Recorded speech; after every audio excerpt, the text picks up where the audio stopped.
아닐까 생각을 합니다. 학개와 스가랴 이 두 분은 이제 과거에 우리 한국 교회들이 건물을 새로 건축할 때 이렇게 부흥회를 인도하셨던 그런 목사님들을 이렇게 떠오르게 하는 분들이에요. 그들에게 성전 건축을 말씀으로 격려하고 또 성전 건축 후에 있을 미래에 대한 어떤 비전을 제시하는 부분에서 그렇습니다. 자, 스가랴 7장까지가 이제 성전 재건에 대해서 막 힘을 내라 이렇게 격려하는 의미가 강했다면 이 8장은 미래에 대한 비전을 제시하는 측면이 있습니다. 또 8장에서는요, 7장에서 그 베델 사람들이 물어보았던 금식에 대한 그 대답을 이 8장 말미에 기록하고 있어요. 자, 이 정도의 우리가 선 이해를 가지고 한번 오늘 본문으로 들어가 보도록 하겠습니다. 1절과 2절 말씀을 다 함께 읽겠습니다. 시작. 만군의 여호와의 말씀이 임하여 이르시되 만군의 여호와가 이같이 말하노라. 내가 시온을 위하여 크게 질투하며 그를 위하여 크게 분노함으로 질투하노라. 예언서를 읽으면서 하나님이 질투하신다 라고 하는 표현이 아주 꽤 자주 나와요. 질투하시는 하나님이다. 그럼 질투라는 것은 주로 일반적으로 이제 남녀 사이에 주로 언급이 되는 그러한 표현이죠. 그 연애하는 친구들을 이렇게 보면 재밌는 것이 어떨 때는 결코 막 안 만날 것처럼 대판 싸우다가도 며칠 있으면 같이 재밌게 놀러 다니고 그래요. 좀 이상하면서도 이런 일반적인 감정을 우리들 모두 다 여러분 경험해 보셨을 법한데 이제 그런 게 좀 지나치면 뉴스에서 보듯이 상대방을 해한다거나 또 심지어는 죽이기도 하는 그런 데이트 폭력을 야기하기도 하죠. 자, 그런 이 질투라는 것이요 그렇게 긍정적으로 다가오는 단어가 아니잖아요. 그죠? 누가 질투한다 이거 별로 좋은 표현은 아닌 것 같은데 하나님이 질투하신다고 하니까 물론 우리 사람들이 하는 그런 방식은 아니겠죠. 하나님이 질투하신다는 것이. 그럼에도 불구하고 하나님이 질투하셔서 이스라엘을 망하게 하셨다는 것이 사람이 질투해서 연인을 좀 때렸다라는 것쯤으로 이해되는 것이 우리 인간의 어떤 합리적인 감정이 아닐까 그런 생각이 들어요.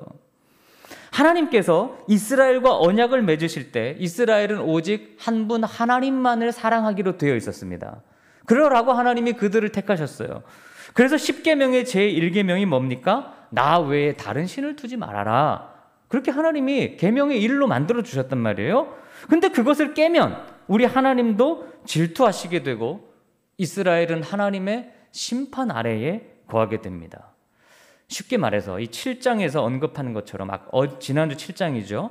우리가 하나님을 위해 살지 않고 뭘 하든지 그냥 나만을 위해서 막 살아가면 하나님이 뭐 하신다고요? 질투하신대요. 신앙생활도 자기만을 위해서 하고 일상생활도 자기만을 위해서 살면 하나님이 질투하신대요. 특히 오늘 본문의 말씀처럼 1절처럼 이 질투와 분노가 같이 나타날 때 아주 혹독한 다스림을 이스라엘은 받아왔습니다. 그러니까 이 두 단어가 이렇게 같이 언급되는 것은 흔치 않은 일이에요. 그러므로 이스라엘은 하나님의 질투 때문에 망했다 이렇게 말할 수 있어요. 이웃 나라 때문이 아니고 국력이 약해서도 아니고 하나님이 질투하셔서 너무 사랑하셔서 그러니까 이걸 질투하는 하나님으로 표현하니까 좀 저급한 그런 사랑 같아가지고 좀 이해하기가 어렵기도 하지만 그런데 이렇게 생각해 보시면 돼요. 좀 쉽게 얘기해서 하나님이 그렇게 질투라고 하는 우리 인간들이 느끼는 감정을 나타내서라도 우리를 얼마나 사랑하시는지를 우리들에게 알려주고 싶으셨던 것입니다. 이해가 되십니까? 여러분 솔직히 하나님이 뭐가 부족해서 사람을 질투합니까? 질투라는 것도 이 급이 맞아야 하는 거 아니겠습니까? 뭐가 부족해서 우리 인간들을 하나님이 질투하시겠어요? 그냥 인간을 버려도 그만입니다. 바로 여기에 사람의 사랑과 우리 사람들이 하는 질투와 하나님의 질투는 본질적으로 차원이 다른 것이죠. 하나님은 우리에게 질투하실 이유가 하나도 없어요. 하등의 이유가 없어요. 본질상 너무 차이가 나는 존재끼리 무슨 질투를 해요? 여러분, 고양이가 내 연인과 항상 붙어 있다고 고양이를 질투합니까? 고양이가 막 질투의 감정을 느끼나요? 고양이는 너무 고등동물인가? 벌레를 늘 지니고 다니는 내 애인이 무슨 조그만 벌레를 맨날 가지고 다녀. 걔만 사랑하고 밥 주고 그 벌레를 질투할까요? 물론 그런 사람들도 있긴 해요. 근데 그거는 있을 수 없는 일이죠. 그런 겁니다. 하나님이 우리 사람을 질투하신다는 거예요. 말도 안 되는 얘기잖아요. 그만큼 하나님이 우리를 질투하신다는 것은 우리를 매우 높은 존재로 보신다는 거예요. 당신과 교제할 수 있고 당신과 사랑을 할 수 있는 그러한 존재로 우리를 높여 보신다는 뜻입니다. 그러니까 하나님께 여러분은 너무나도 소중한 존재인 거죠. 할렐루야. 너무 복된 존재예요. 이게 얼마나 감사한 일입니까? 그냥 영원한 저주에 들어가게 내버려 두면 됩니다. 하지만 하나님은 그렇게 하지 못하십니다. 이 이해할 수 없는 사랑을 이해하게 되는 것이 바로 믿음입니다. 저는 그렇게 생각합니다. 그 사랑 얼마나 아름다운지. 우리 아까 불렀던 찬양이죠. 그 찬양이 딱 아까 부르는데 이 말씀이 저에게 와닿았어요.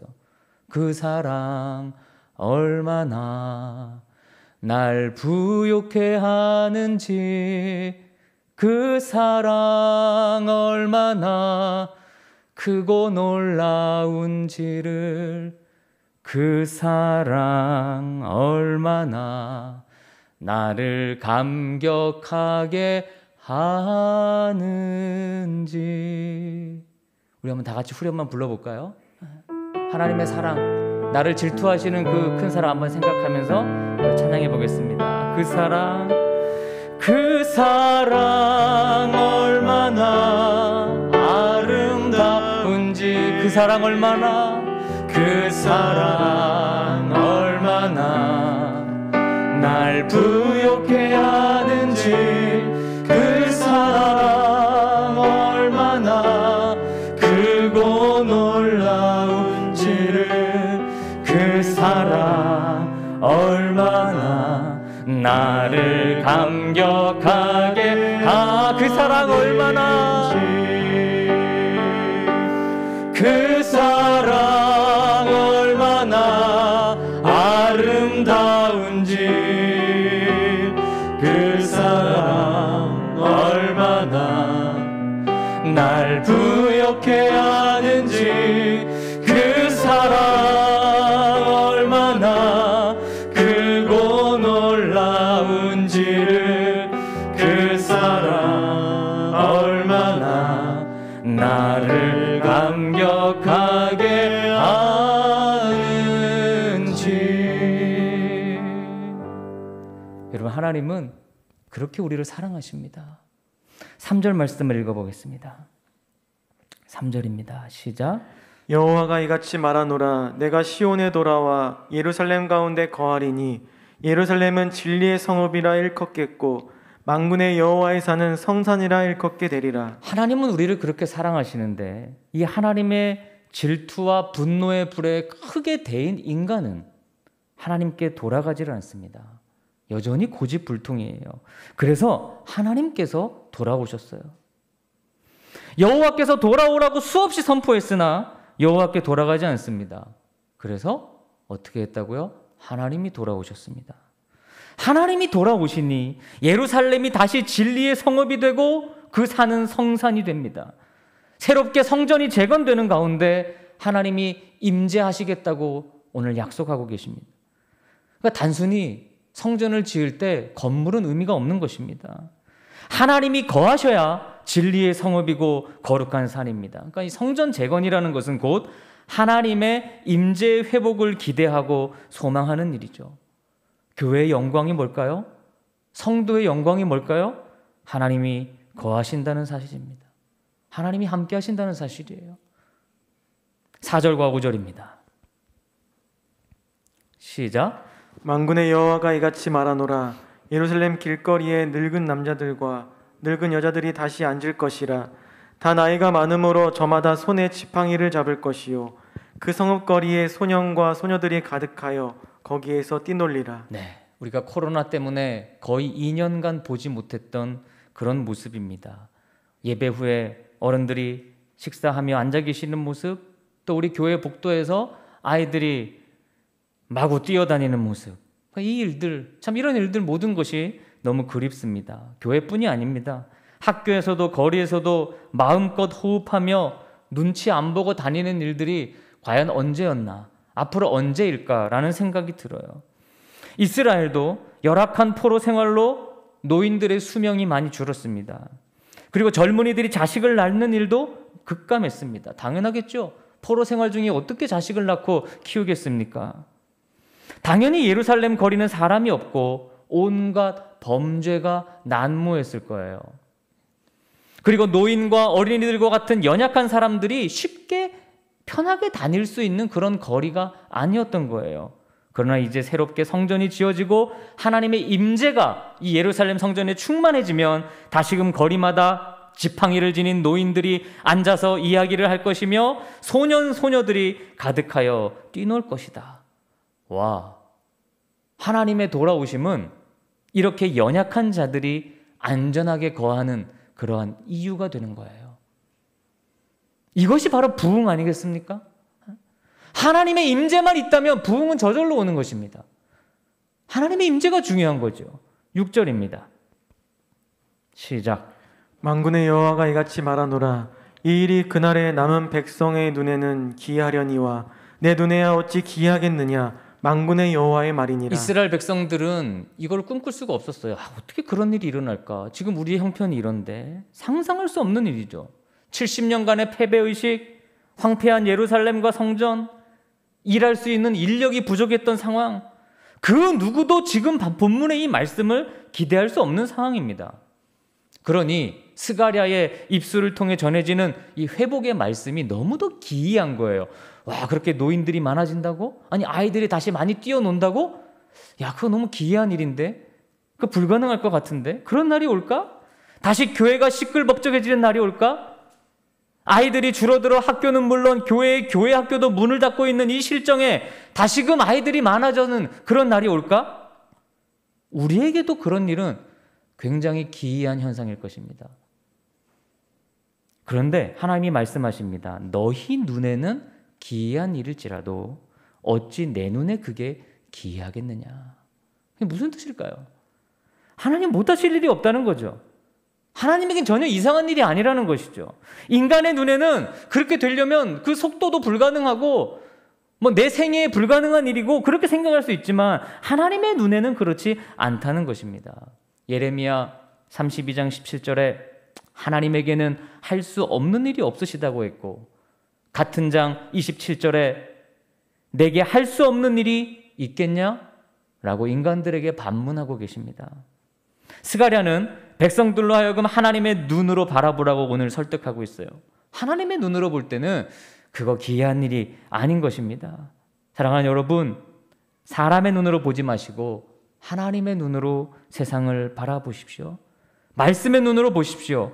우리 그리스도인의 능력은 기도 잘하고 예배 잘하고 일 잘하는 능력은 아닙니다. 우리 그리스도인의 능력은 어떠한 상황에도 낙심과 절망을 버리고 하나님의 눈으로 바라보며 소망하고 인내하는 능력입니다. 연약하고 절망적인 상황에서도 포기하지 않고 하나님의 임재와 일하심을 위해 끝까지 기도하며 나가는 능력입니다. 모두가 불가능하다고 할 때에도 한 사람을 살리기 위해, 한 생명을 살리기 위해 끝까지 포기하지 않고 전진하는 그 능력이 우리 그리스도인의 능력입니다. 여러분, 그 사랑을 품으십시오. 하나님의 눈으로 보면 절대 기이한 일이 아닙니다. 사실 가장 기이한 일이 뭡니까? 내가 하나님의 사랑을 입어 쓰임받고 있다는 사실입니다. 나 같은 사람이, 죄인 중에 괴수인 내가 말이죠. 그러니 여러분, 우리 포기하지 말고 하나님을 의지하여 끝까지 사랑할 수 있는 저와 여러분 되시기를 주님의 이름으로 축원합니다. 7절에서 8절입니다. 7절에서 8절입니다. 시작. 만군의 여호와가 이같이 말하노라.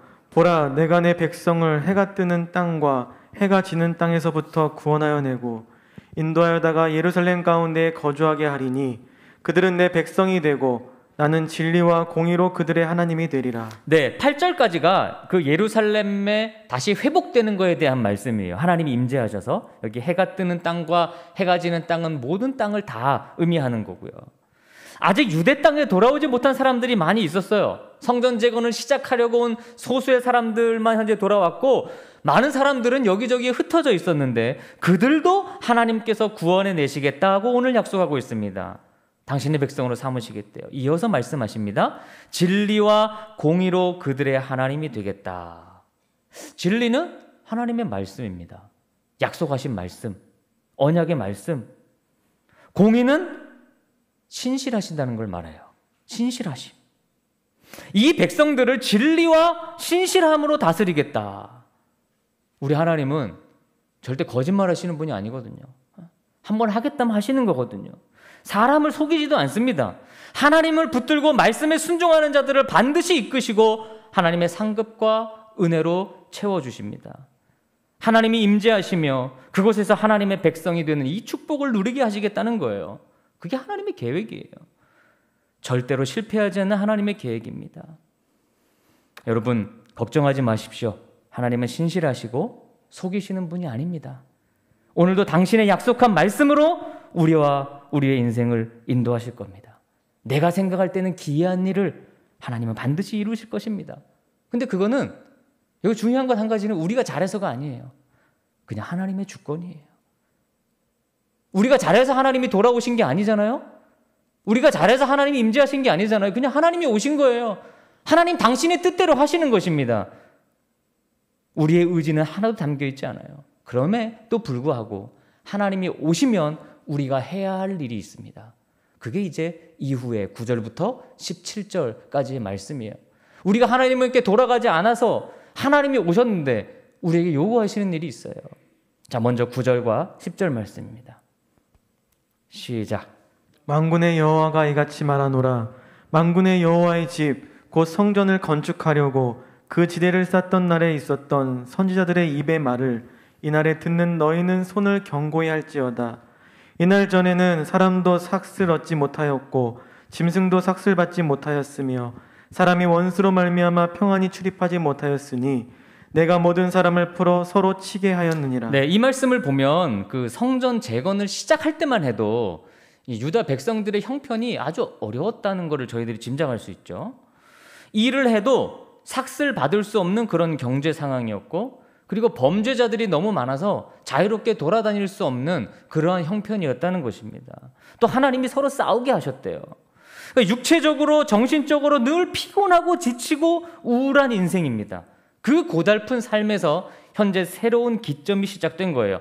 성전 재건이라는 일을 통해 하나님이 돌아오셔서 임재하셨어요. 9절에 보면 선지자들의 입의 말을 통해 격려하시고 힘을 주셨대요. 이 선지자들은 누구일까요? 당연히 학개와 스가랴를 포함하겠죠. 그 어렵고 힘든 시기에 손을 견고히 하라고 명령하십니다. 와, 그러니까 성전을 이게 어렵지만 힘들지만 쌓기 시작하니까 하나님께서 이들의 손을 견고하게 하셨대요. 힘들어도 순종했더니 갑자기 일이 풀리기 시작했다는 거예요. 사사기 7장 11절에 하나님이 기드온의 손을 강하게 하셔서 담대히 미디안과의 전투에 임하게 하십니다. 아, 손을 강하게 하셨다. 에스라 6장 22절에도요. 하나님이 성전 건축하는 손을 힘있게 하셨다 이렇게 기록하고 이사야 35장 3절에도 약한 손을 강하게 해라 라고 말씀하십니다. 그러니까 손이 견고해진다. 이거는 어떤 일이든 능히 잘 감당해낼 수 있는 능력을 하나님이 주셨다라는 말입니다. 오늘도 말씀을 듣는 여러분들의 손이 견고하고 강해지시기를 주의 이름으로 축원합니다. 어떤 큰일을 앞두고 계시다면, 또 불안한 일을 앞두고 계시다면 하나님의 손을 강하게 하심을 경험하는 복된 주일이 되십시오. 11절에서 13절입니다. 11절부터 13절입니다. 시작. 만군의 여호와의 말씀이니라. 이제는 내가 이 남은 백성을 대하기를 옛날과 같이 아니할 것인즉 곧 평강의 씨앗을 얻을 것이라. 포도나무가 열매를 맺으며 땅이 산물을 내며 하늘은 이슬을 내리리니 내가 이 남은 백성으로 이 모든 것을 누리게 하리라. 유다 족속아, 이스라엘 족속아, 너희가 이방인 가운데에서 저주가 되었었으나 이제는 내가 너희를 구원하여 너희가 복이 되게 하리니 두려워하지 말지니라. 손을 견고히 할지니라. 성전 재건을 시작하기 전 그리고 그 후의 삶을 비교하고 있어요. 삶에 아주 근본적인 지금 변화가 찾아오고 있죠.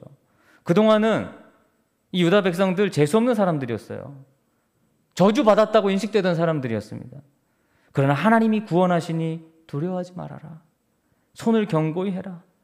여러분, 하나님의 말씀은 우리로 하여금 아무리 우리의 상황이 참담하다고 해도 다시 나아가게 하는 그런 힘이 있습니다. 세상의 다툼과 분쟁을 끝내는 그런 능력이 있습니다. 출입에 평안이 없는 삶을 평강이 가득한 삶으로 이끄시는 능력이 있습니다. 성전 재건은 건물의 재건이 아니에요. 바로 하나님의 돌아오심이며 하나님의 임재입니다. 하나님이 오시면, 하나님만 계시면 우리에게 기이한 그런 복이 우리의 삶을 가득가득 차지하게 된다는 것이죠. 14절에 17절입니다. 거의 다 왔습니다. 마지막 부분입니다. 14절에 17절 시작. 만군의 여호와가 이같이 말하노라. 너희 조상들이 나를 경노하게 했을 때에 내가 그들에게 재앙을 내리기로 뜻하고 뉘우치지 아니하였으나 이제 내가 다시 예루살렘과 유다 족속에게 은혜를 베풀기로 뜻하였나니 너희는 두려워하지 말지니라. 너희가 행할 일은 이러하니라. 너희는 이웃과 더불어 진리를 말하며 너희 성문에서 진실하고 화평한 재판을 베풀고 마음에 서로 해하기를 도모하지 말며 거짓 맹세를 좋아하지 말라. 이 모든 일은 내가 미워하는 것이니라. 여호와의 말이니라. 하나님이 은혜를 베풀기로 뜻하셨어요. 하나님이 그렇게 결정하셨어요. 유다 족속과 이스라엘 족속이 예뻐서 그리하신 게 아닙니다. 그냥 하나님이 그렇게 결정하셨어요. 하나님이 돌아오실 이유가 하나도 없으신데 돌아오셔서 성전 재건을 격려하시고 그들에게 복을 주십니다. 여러분, 코로나와 같은 것, 하나님이 이 세상을 벌하시고 꼭 이 세상을 외면하시는 것만 같습니다. 그러나 하나님이 뜻을 돌이키셔서 오늘날 이 세상에도 다시 한번 복을 주셨으면 좋겠습니다. 그게 우리들의 마음이에요. 그것이 지금 살아가는 우리 성도들의 기도 제목일 것입니다. 하나님이 뜻을 바꾸시면 두려워할 필요가 없어요. 상황이 아무리 악하고 최악이라도 그저 우리가 행할 일을 하면 됩니다. 하나님은 알아서 오십니다. 이해되십니까? 하나님은 알아서 오십니다. 그리고 우리에겐 우리가 할 일을 요구하십니다. 무엇입니까? 이웃과 더불어 진리를 말하고 진실하고 화평한 재판을 하며 마음에 서로 해하기를 도모하지 말고 거짓 맹세를 즐겨하지 말라는 것입니다. 어디서 보았습니까? 바로 전장인 7장에서 거의 동일하게 말씀하셨습니다. 거의 동일하게. 여러분, 서로 진리를 말합니까? 서로 속이는 거짓말을 말하지 않으십니까? 진리인 말씀을 말해주어야 할 그리스도인이 그저 세상의 정보나 이야기하고 다니진 않습니까? 두 번째로, 여러분 정말 공정하십니까? 자기 이익에 민감하면서도 타인의 이익에는 눈을 닫지 않으십니까? 마음에 오늘도 누군가를 미워하고 해하는 마음을 품지 않으십니까? 오늘도 예배 가운데 거짓 회개와 거짓 맹세로 오늘 또 하나님을 분노하게 하진 않으십니까? 우리는 우리의 인생에 대해 두려워하거나 걱정하는 존재들이 아닙니다. 하나님께 맡기고, 하나님께 다 맡기고 하나님이 명하신 이 일을 순종하는 사람들입니다. 누군가는 이렇게 얘기하겠죠. 이렇게 살면 행복해집니까? 요즘 같은 세상에 정직하게만 하면 됩니까? 그러나 하나님은 이렇게 살라고 하십니다. 이렇게 살라고 하십니다. 다 맡기고 이렇게 살라고 하십니다. 마지막 부분입니다. 18절부터 우리 끝절까지 봉독합니다. 시작. 만군의 여호와의 말씀이 내게 임하여 이르시되 만군의 여호와가 이같이 말하노라. 넷째 달의 금식과 다섯째 달의 금식과 일곱째 달의 금식과 열째 달의 금식이 변하여 유다 족속에게 기쁨과 즐거움과 희락의 절기들이 되리니 오직 너희는 진리와 화평을 사랑할지니라. 만군의 여호와가 이와 같이 말하노라. 다시 여러 백성과 많은 성읍의 주민이 올 것이라. 이 성읍 주민이 저 성읍에 가서 이르기를 우리가 속히 가서 만군의 여호와를 찾고 여호와께 은혜를 구하자 하면 나도 가겠노라 하겠으며, 많은 백성과 강대한 나라들이 예루살렘으로 와서 만군의 여호와를 찾고 여호와께 은혜를 구하리라. 만군의 여호와가 이와 같이 말하노라. 그날에는 말이 다른 이방 백성 10명이 유다 사람 하나의 옷자락을 잡을 것이라. 곧 잡고 말하기를 하나님이 너희와 함께 하심을 들었나니 우리가 너희와 함께 가려 하노라 하리라 하시니라. 네, 그 7장 2절에서 7장 앞부분에서 베델 사람들이 와서 금식에 대해 물었던 거 기억나십니까? 아마 들었던 분들은 기억나실 텐데 그것에 대한 직접적인 대답을 오늘 8장 이 마지막에서 하고 있어요. 그러니까 주제가 조금 다르긴 한데요. 요지는 그겁니다. 이제는 금식할 때가 아니다. 이제는 왜 그렇습니까? 하나님이 오셨기 때문에, 임재하셨기 때문에 이제는 기쁨과 즐거움과 희락의 절기로 바꿔라. 너희는 진리와 화평의 사람이 되어라. 그러면 많은 사람들이 찾아올 것이고 은혜를 구하러 가자 하면 많은 사람들이 따라온대요. 여러분이 누구에게 우리 교회 은혜 받으러 가자 따라온대요. 23절을 보면 한 사람이 10사람을 인도합니다. 그러니까 하나님의 임재는 이렇게 큰 역사를 이루는 거죠. 여러분 예수님도 그런 말씀 하셨어요. 인자가 있을 때는 금식하지 말고 잔치하라고 했습니다. 같은 맥락이에요. 아니 하나님이 오셨는데 우리가 왜 금식을 합니까? 왜 애통하고 금식할 필요가 있습니까? 예수님이 내 옆에 오셨는데 뭐하러 우리가 금식을 합니까? 우리는 그분과 함께 잔치하면 되는 것입니다. 여러분 하나님이 오셨습니다. 여러분에게 임재하셨습니다. 애통할 이유가 없습니다.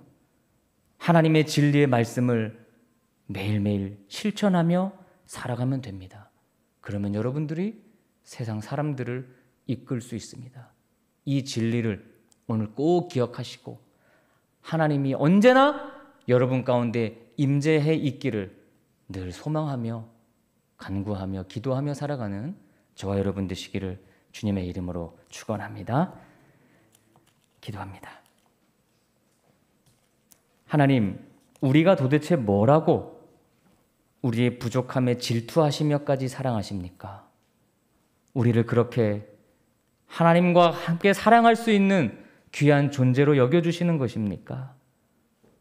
저희들의 마음에 그 믿음이 사라지지 않고 더 강건해지기를 원합니다.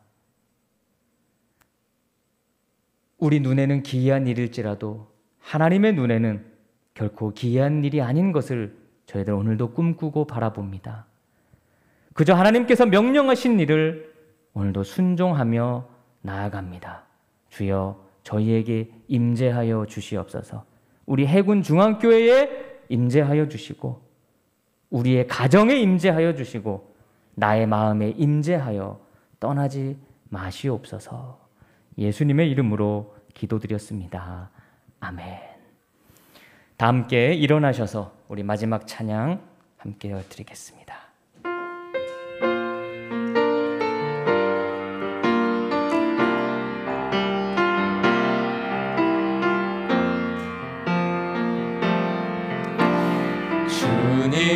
주님만이 나를 아시네.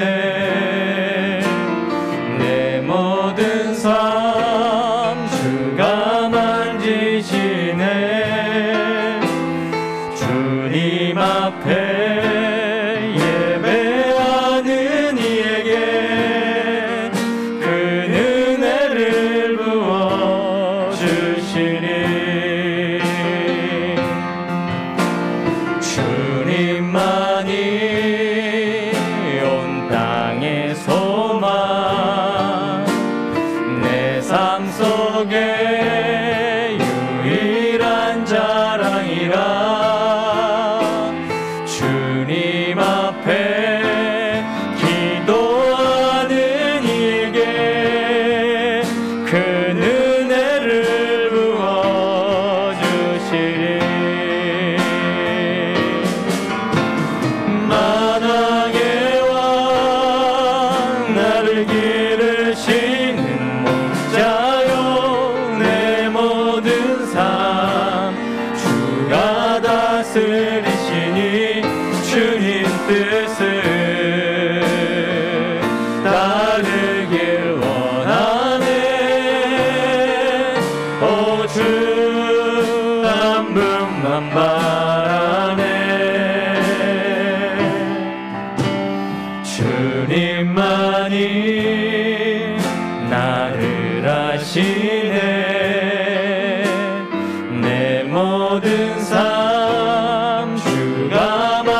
은혜를 부어주시리. 그 은혜를 부어주시리.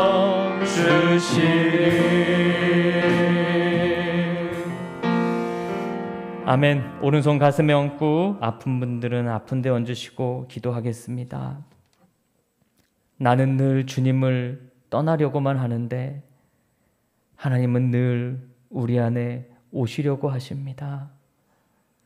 그 사랑 잘 모르고 살았다면 저희들 용서해 주시고 늘 우리 안에 오시고 싶어 하시고 임재하고 싶어 하시는 하나님의 사랑을 오늘도 뼈저리게 경험하는 그런 주일이 될 수 있도록 하나님 우리 가운데 임재해 주시옵소서.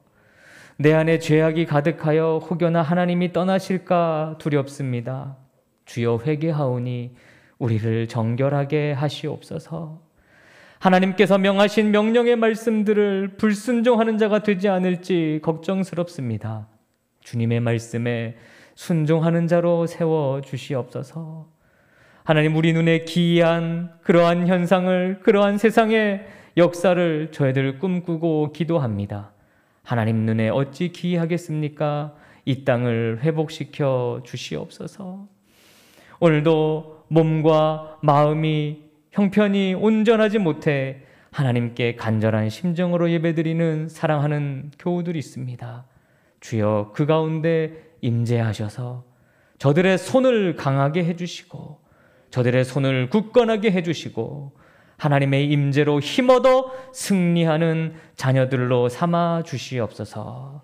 오늘도 예물 드린 손길들 한 사람 한 사람 은혜 내려주시고 하나님의 임재를 매일마다 경험하며 살아가는 복된 백성들 되게 해 주옵소서.